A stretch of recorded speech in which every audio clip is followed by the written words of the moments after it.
Welcome to Real Talk for Real Teachers. I'm Dr. Becky Bailey, the creator of Conscious Discipline, expert in child development, and a lifelong teacher, and of course, learner.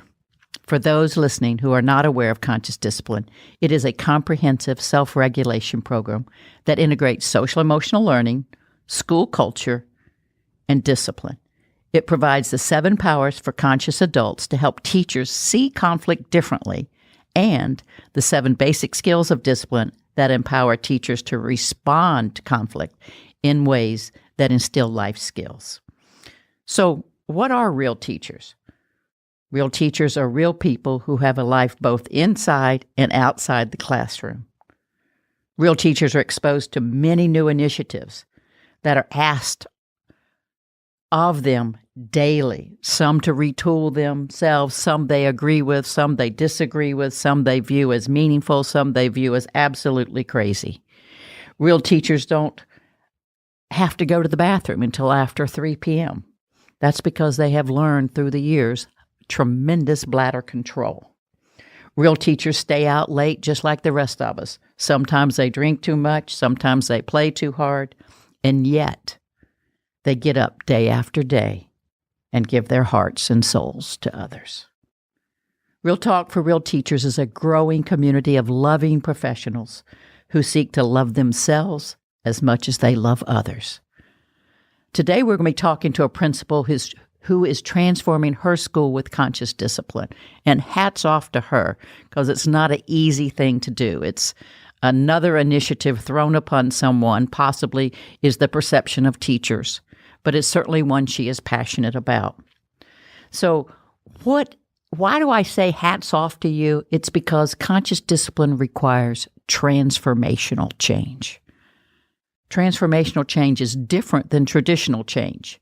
It is designed to be organization-wide over a period of time and requires adults to make mindset shifts and skill set shifts. Most of us are used to traditional change, which is a lot easier and a lot faster. It requires us to stop doing A and start doing B because for some reason we believe B is better or more efficient. It might require us to retool ourselves or get a skill set upgrade or change some skills, but it is never requires us to change our mind about anything. Conscious discipline requires this transformation. It by far is not a quick fix. It takes time, passion, and commitment. And generally, when it comes to discipline, most teachers want a quick fix. Help! I've got Joshua this year. Conscious discipline asked adults to change how they see misbehavior, and this is the big change, and how they see children who misbehave. Now, most of us grew up with the simple notion we have good kids and bad kids. Kids who misbehave are essentially bad kids. They are disrespectful, they disrupt the learning of others, and deserve some form of punishment. Cut and dry. Kids who behave are essentially the good kids and deserve some sort of reward. And conscious discipline says, throw all that out the window. It asked us to see all behavior as some form of communication. An infant who cries is trying to communicate something. Maybe it's, my diaper is wet. A toddler who pushes the plate away with food on it or maybe throws it off the table basically is communicating something like, all done. A 4-year-old who screams, gets angry, and throws a block at his friend might be saying, whoa, help me, I don't know how to handle frustration. Can you teach me? A 4th grader who sits with his head down, refusing to do work, might be trying to communicate, man, I'm feeling hopeless and helpless. Will you help me break down the task into smaller bits or just comfort me for a moment? Now, this is not how most of us, as teachers or parents, see these situations or were taught to see these situations. So for some of us, it's a hard shift. For some of us, it's a shift we won't even attempt to make. Some of us believe punishment is the answer, and without it, chaos and respect. So for some of us, it's a hard shift, and one we're willing to make and passionate.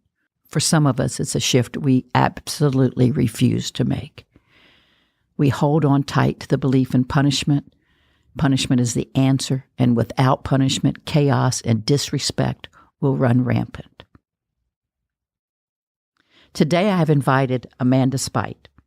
She's a principal at Gladden Elementary School in Belton, Missouri, which is a K-4 school, and she has been implementing conscious discipline school-wide. She's here to share with us what she's learned, what she's gone through, especially with so many initiatives coming down from the district office all around her. How does she sort it out, find out what she values, help her teachers manage all this? So welcome, Amanda. Welcome to Real Talk for Real Teachers. Thank you, Dr. Bailey. I'm so excited to be here. I am too. And you just finished a hard day of work and you're still talking with me and you're still breathing. So that's a good sign, huh? Yeah. Yeah, it's a great sign. So you said at one point, conscious discipline came in your life at a perfect time, personally and professionally. Can you describe that for us, when that was, and what did you actually mean by that? Yeah. So I began my administrative career earlier than most, and it was the spring of 2013. I only had taught for 3 years and then went into an assistant principal role, and I became pregnant, and I wasn't really expecting that. And so my husband and I were kind of navigating those uncharted territory. And I remember Jill Moley came to a principal's meeting, and she didn't ever say it was conscious discipline, but she was just kind of sharing with us this principle of teaching missing skills and using positive intent and looking at the bright side of things. And I remember sitting there like, man, this woman is really speaking my language. Like, this is what I'm passionate about. Having been a SPED teacher, I'd always looked at behavior as missing skills. And so I was like, yeah, this lady's on to something. And so I remember talking to her afterwards, and the principal at the time was real passionate about it too. And so from there, we just began developing a relationship with Jill Moley, and I had my son. It was a very complicated pregnancy, and so I came back from maternity leave in the fall, and she was doing a big presentation to all of our district, all the elementaries in our district. And I remember watching the videos that she was showing, and my son having been premature and colicky, I was like, oh my goodness. He was feeling my anxiety and all of this. And so I really learned the power of self-regulation. And then I had some other things going on personally that were really giving me the opportunity to kind of persevere and really build my skills. And so when I say it came at just the right time, I mean, professionally, I was growing. I was being stretched as a young administrator, but personally, I was also being stretched with being a new mom and having a baby and all of this. Oh, my Lord. You had I'd call that a perfect storm right there. So yeah, I call it the perfect storm of opportunity, but it gets better. It gets better. So I went to CD1. Well, let me go back and now let me just let the people know who Jill Moley is. Jill Moley is a conscious discipline master instructor, and she's been working with conscious discipline and myself for, oh my Lord, 15, 17 years, and she is absolutely brilliant. So I'm glad you got inspired by her and coached and developed a relationship with her to help you with your passion and make it manifest. So obviously, how's the baby? He is amazing, and his teacher is really passionate about conscious discipline. You should see him in action. Because, oh, wow. Like, he's wishing Mama well. You should hear him encouraging me at IKEA when I'm navigating a cart and this gigantic box by myself. It's phenomenal for an almost 3-year-old to have the skills that he has right now. But yeah, he's great. Well, wonderful. Good. Resilient. So being a new administrator, so you come in here with this notion, and now conscious discipline is not a quick fix and an easy sell to many. How did it go when you introduced this to your staff? Was it like, oh, yay, let's all do this? Or what happened? I thought you might never ask. So I, in June of 2015, I accepted the position to be principal here at Gladden Elementary. And the district did all this rebounding, and teachers got shifted to new schools. And in the midst of that, I got to go to CD1. And I was like, wow, this is perfect. I'm going to be able to use all this stuff. And that's our summer institute where you get completely immersed in it for a week, just to let the people know. So, okay, so you're at CD1. Yeah, and so I remember Brain Smart Start and kind of mapping out all these ideas that I had, and I got connected with Diane Phelan and Allie Oliver. I went to some breakout sessions, and so I just decided, knowing the demographic of my building and how there's all of this change, and they're going through yet another new administrator, and there's going to be new staff and all of these things, I knew I couldn't just come in and say, we're doing conscious discipline. Good for you. So what I did was I just made the new seem normal. So I remember that first staff meeting, I had one teacher that went to I had two people that went to conscious discipline with me. And so I said, okay, your guys' job is to do the greeting. So you'll be at this door, you'll be at this door. And so they did greeting. And then I told another person, I said, you're going to be my photographer. And so I kind of set people up in their jobs. And then everyone was like, wow, it's really nice to be greeted when I came in. And I put all the staff in families. So I have 5 special education teachers. So I made 5 families and divided everyone out into vertical teams. So there's one 4th grade teacher, one 3rd grade, kind of to help build that community. And so I put them at certain tables, and I said, this is going to be your family. This is where you're going to sit at all staff meetings. So your job right now is to come up with a team name, a hashtag, and a handshake. And so they thought I was just being silly, but really, I took that from what we did at the tables at Conscious Discipline. And I had kind of seen how people interacted, and so I just knew it would be really important to build connections between staff members on different grade levels and departments. And I had so many new staff coming in, I didn't want them to feel anxious about trying to find a spot that first staff meeting. And so I just set the precedence that, you're going to be greeted every time you come in, and you'll know where you're supposed to sit, and it'll be with your team. And so I kind of built these families, and now it's kind of one of those normal things. And that is brilliant. Let me just back up and make sure I understand this. So you didn't even go in. I mean, you went to the week-long summer institute with Conscious Discipline, and you kind of followed what we did in the week-long a little bit at our tables as we tried to build connections with strangers at a table. And you just walked in and made a new normal. That is absolutely, Amanda, brilliant. It's like you didn't say we're going to do this new initiative. You didn't say here's what it's called. You just walked in and said this is how we're going to play this game called school. And they just went along with you. Is that correct? Yeah, that's correct. Brilliant. Just brilliant. Okay. So after you get these kind of staff, go ahead. Tell us more.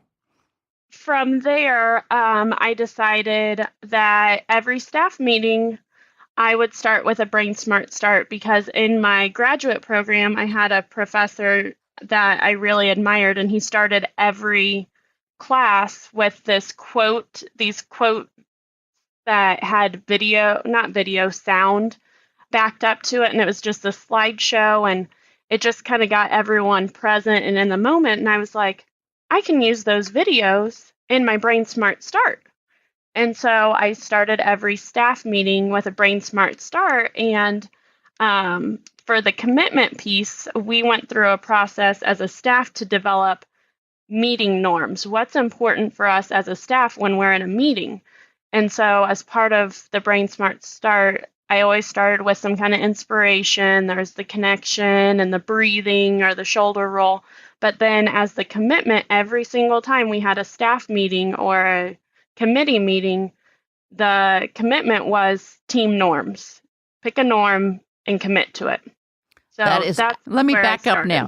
For some that aren't familiar with conscious discipline, the Brain Smart Start is a way to help you go from maybe an internal state that's not so optimal and bring you to the higher centers of your brain. And it involves 4 ingredients: something to unite us, and you used an inspirational video. Yeah.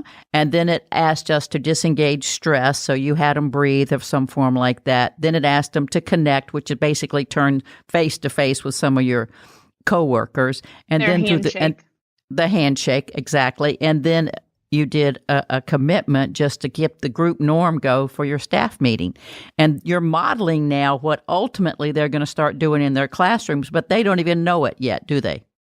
No. And those different, like the team norms, that was founded in research that we had done from professional learning communities. And so we'd been doing that for so long, and they just thought, oh, this is for our PLCs. They didn't realize that purpose behind it. And so I started doing that in all of the staff meetings that I was facilitating and professional development. And then slowly those grade level meetings and those committees that I had started picking up on that last year, slowly started to put those components in place. And then from there this year, now I have the majority of my staff starting their day with their students doing a Brain Smart Start. So it's almost like a natural flow. You modeled it for them. They experienced what it was like. Some of it related to something they already knew, so you're tagging. And then it just kind of started. Now you just kind of make that transition into the classroom. And did you still have resistance, or did this cut down a lot of that resistance you have to new processes? There was definitely a balance to that, particularly in my building. About half of my staff has been here 10 plus years, and about half the staff under 5 years. And in the last 10 or so years, I want to say there's been 5 principals. So they've experienced a lot of turnover. A lot of change. And so for me, it was really important to really be sensitive to how things are introduced and make sure that it was organic and really connected them to the why. We're like, this is the research that supports what we're doing. And so the building had been a PBIS designated school for several years. Since I had been a teacher in this building, they started that process, I think it was 7 years ago. And so they had those different expectations in place throughout the common areas and in the classrooms, and they were reinforcing with Pirate Cache and all of that. And so for me, I couldn't just take those things away because, I mean, that was founded in research as well. So we just kept that in place. They were also using a program called BIST. And so there was a PBIS team, there was a BIST team, there are all these different teams. And so I worked with a consultant that's been working in the district for several years and does our strategic planning and our mission statement process. And I was fortunate enough to be able to have him come in, and we facilitated a strategic abandonment session, and we got rid of some things. So the staff really didn't feel like the BIST Vision team was helping propel us forward as an organization. So we stopped doing that, and we stopped doing a couple other things. And so that really helped to kind of clear the plate. Clear the way. Yeah. So now, have you been able to, and this is what conscious discipline asked us to do. I mean, it says we're going to go from these rewards and punishment and this Pirate Cache, and we're going to slowly move from that kind of paradigm of something outside of you is going to help you manage your behavior to developing those inner resources of how to manage your own behavior without this external reward. How far have you made it on that process? Are some teachers starting to let go of it? I mean, where are you in that process of moving off the external, moving more towards the internal? Well, we've made some progress. We are no longer doing a building-wide pirate cash system where they turn in money for rewards. So we cleared our plate of that this year. And I have Congratulations. That's Thank hard. you. So I have talked to teachers and I said, look, if you feel so inclined to continue using something of this nature, I can see where that would be of a benefit to make sure that you're noticing the desired behavior of your students at that 4-to-1, 5-to-1, 10-to-1 ratio. But we need to make sure that it's for us to reflect on how much we're noticing and reinforcing. I do still have some teachers that are using it, but it's definitely not building wide, and I would say it's not the majority of the staff that are using it. Wow. That's actually a lot of change in a short amount of time. And that idea that you just mentioned about the noticing, which is, at the core of conscious discipline, is that actually seeing children and what they're doing as opposed to judging them as good or bad is a hard shift. And to be able to see what they're actually doing. You stood up and you pushed your chair in. You opened the door so others could walk in. That was helpful. I mean, you opened your book, you scanned the line and found out where you were working. Can you tell me a personal story of a success, whether it's professionally or personally at home with your child? What is one of your really wonderful success stories you can't wait to tell us? I would say it's hard to pick a place to start. Well, grab one. All right. So professionally, I will say that every year the administrators in our district send out a climate survey to the staff, and it's an anonymous survey, and we get the results back and kind of reflect on the different things that we're doing and how we can improve as leaders. And so I have 3 years of data on that. I have the year before I came, so the previous principal, and then my 2 years.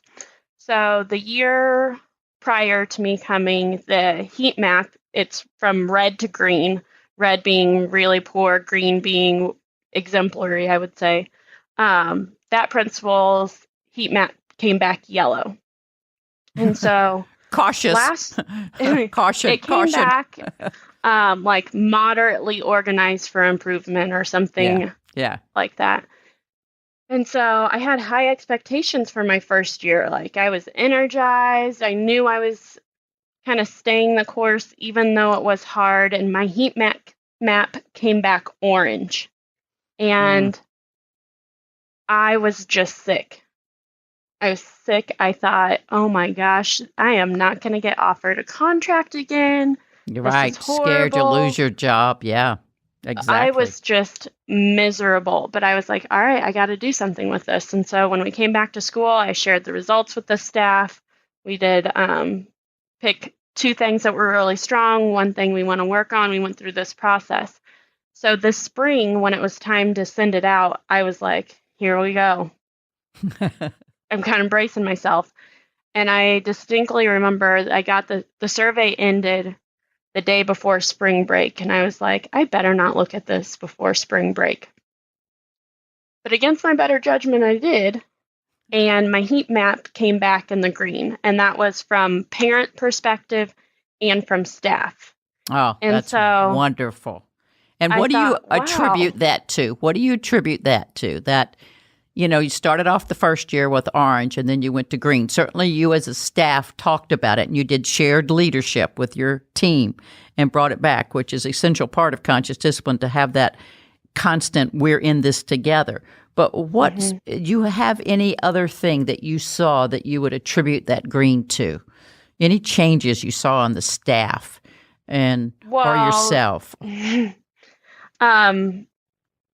I have only grown more passionate about conscious discipline and more intentional and stayed the course, even though it was hard. So I think that was huge because I very easily could have been like, well, that didn't work. They hate me and gave up. Yeah. But I had some really great people. I have my safekeepers that kind of helped me to stay the course and keep encouraging me, like, just keep planting those seeds, keep planting those seeds. And so I think that was helpful. I know I didn't change. I did see a big change in my staff, though. I went from really not having a whole lot of interest in conscious discipline and a lot of resistance to, I would say, 2/3 of my staff right now are on fire, interested, and willing. That's phenomenal. And interesting, Amanda, that when I've done research too on my own program, that first year is a transitional year, and it never shows well. I have learned myself that when I do my own research, wait one more year and it's going to look good. Even after, because part of it is with conscious discipline, as you become conscious of some things you're doing unconsciously, you go, oh my gosh, this is horrible, I'm horrible, and everything's horrible. It's a tough gray area until you get on the other side and realize, oh, yes, I may have been doing that and it may not have been my best option. But on the other side, I can see if I can just practice, I'm in charge of that and I can change this and look at the results I'm going to get. So good for you for staying the course. And now tell me about your child. Give me one great story with your child. Give me one great story that would inspire even me to try this. Just teasing. He, I would say, has a tightly wound clacker. His mama had a very complicated pregnancy, and it was hard. So he was born with a little trauma on that happened. Yes, and not because his parents didn't love him and want him. Just it was hard. There was a lot of complications, and but that just provided him the opportunity to grow some resiliency. And so typically when he's playing with his friends, I'm like, we do a lot of play dates because he's an only child, and I'm right there coaching him a ton because if a kid comes up, he's a kid that will either cry or just give him the toy and walk away. Yeah. And so other parents are like, oh, he's so good. He's so good. And I'm like, or they're apologizing and saying, I can't believe my kid's such a bully, and why is he doing that? And I'm like, don't apologize. This is really great teaching opportunity. And so I work with him on putting out his hands and saying, that's mine, give it back, or I don't like it when you, and just using that language. And he has a teacher at Grace Early Childhood here in Belton, who also went to the Summer Institute with me and is phenomenal. So she works on it with him also during the school day. So he's getting it from Mama. He's getting it from Miss Jamie. And just a couple weekends ago, we were at a play date. And on several occasions, his friend asked him for a toy or a hug or a high five. And they're both 2. And Kaysen said, not right now. Oh, beautiful. And would walk away, no tears. And then Kaysen was equally asking his friend for turns, and his friend started using that language right back. And so it was just really powerful. I've talked to my friend, the mother, about conscious discipline, and so she's reading the book Easy to Love, Difficult to Discipline, because she sees kind of what I'm doing and how passionate I am. And so to see two-year-old boys navigate that give and take, it just brought tears to my eyes. And it would. Like, wow. I mean, we can't do it as 2 countries or 2 adults. I mean, and so you look at this and all you can see is hope. Well, one thing I want to thank you, Amanda, for being with us and sharing your story with others. I think the message I got overall is that it comes back to deciding what you value. I mean, you had a lot of change in your school. There's a lot of initiatives going on, and you held to your values and what you believe is important for the future children, for our children in this world. And that's hard to do with all the voices around you and all the mandates coming down. And I think that message to other principals, and also the fact that you found some other people that supported you and you surrounded yourself with a voice that said you can do it, is some of our greatest lessons. So now, if you had two things that you would say to a parent or a principal, let's start with a principal. Two things for a principal that wants to give conscious discipline a go. What two things can they start tomorrow? What steps can they take tomorrow would you recommend for them? Just two things. That's hard. Yeah, we'll go get them going. Just this is something they could actually do tomorrow. Something they could actually do tomorrow is noticing, and you get what you recognize. And so I remember that first year going into classrooms and just giving feedback based on what you saw, the positive reinforcement that I saw. And I would just say, you did it. You noticed this 4 times and only had 1 redirect. Way to go. That is so helpful, and tied the research in. So I think that noticing was really key. Giving the staff empathy.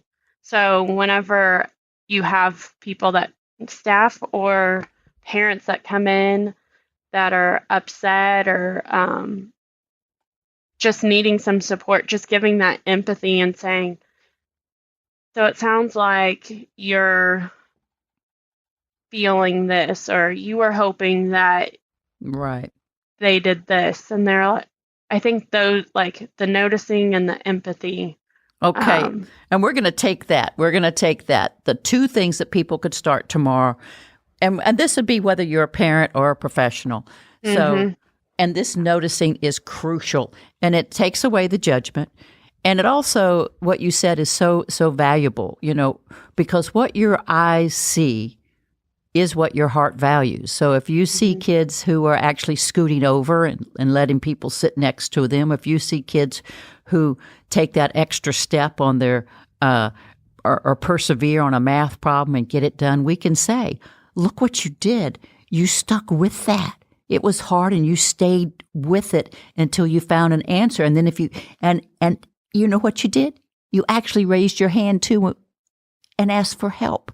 These are brilliant skills. So I think the noticing and then offering people empathy, that it is indeed hard, and you were hoping your child would have done better in this math, and we're going to work together and make sure the grades go up. So Amanda, I think those really build that safety, and just like, okay, I'm not going to get in trouble, or they're really listening to me. Right. And that when they know that they're not going to get in trouble and they feel safe, they're willing to hear the words that make their heart sing.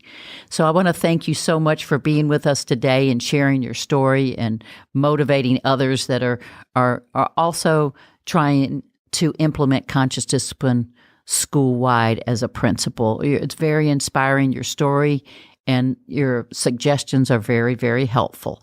So thank you again, Amanda.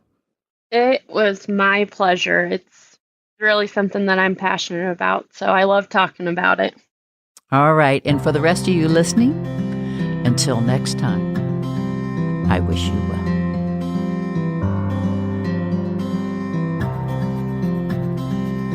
For more episodes of Real Talk with Real Teachers by Dr. Becky Bailey, visit consciousdiscipline.com/podcasts. You can also subscribe to this podcast on iTunes, Stitcher, or your favorite podcast app.